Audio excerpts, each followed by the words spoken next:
Hello, this is Amber Hubbell, and today we are exploring emerging instructional design models. Outline for today, a brief overview of the competency-based education, as referred to as CBE, analysis of the benefits and shortcomings, effective implementation of this approach, as well as a comparison to a more traditional design method of ADDIE and application to public health education. When looking at competency-based education, we have its foundations.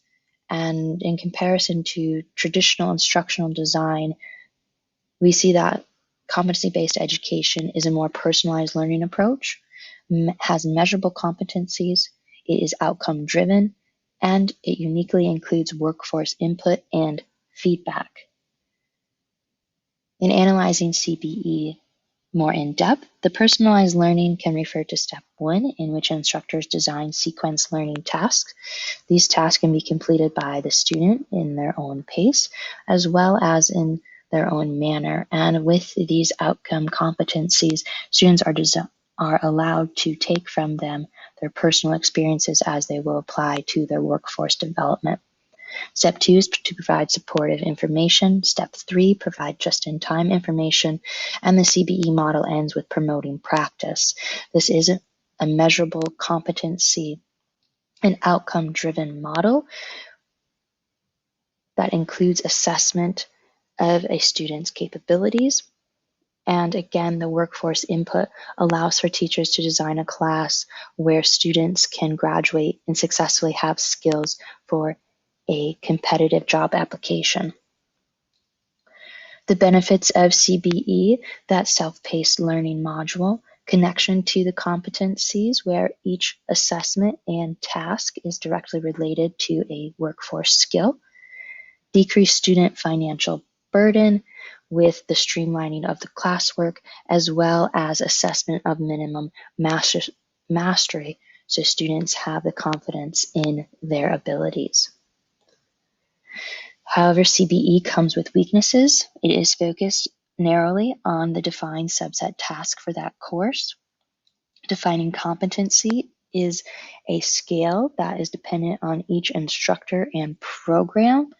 Variable duration and investment. This is for the institution as it is not conducted in a cohort fashion, as well as assessment of non-observable competencies can be difficult.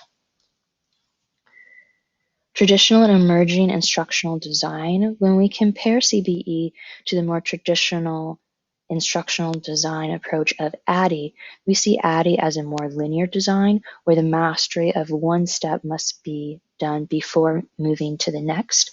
We have constant feedback and ongoing assessment to provide course improvement. ADDIE has 5 steps: analysis, followed by design, course development, implementation through various teaching approaches, and constant evaluation and feedback. In comparison, the ADDIE and the CBE approach are both rooted in behavioral theory by their measurable outcome indicators, and they also reached those defined outcomes early on in the instructional design process. When thinking of CBE in actual educational implementation, we can look at public health. The CBE model has us achieving workforce skills for public health. This could be an example of nonprofit grant writing abilities. Again, the model then moves to clearly stated objectives. In this example, a student will be able to find and write out competitive grant applications.